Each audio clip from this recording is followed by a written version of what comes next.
শ্যাম তোমার অনুভূতি কি?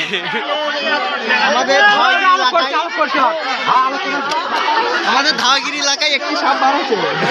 না এলাকায় ভিডিও করো, দর্শক ভিডিও করো। মুরব্বী কিছু কথা বলেন, এদিকে কথা বলেন। হবি কথা হবি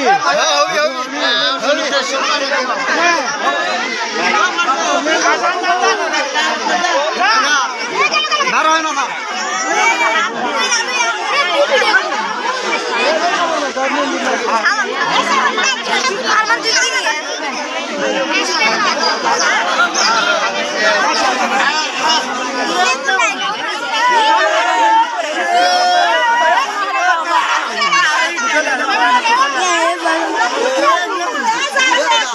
Yeah,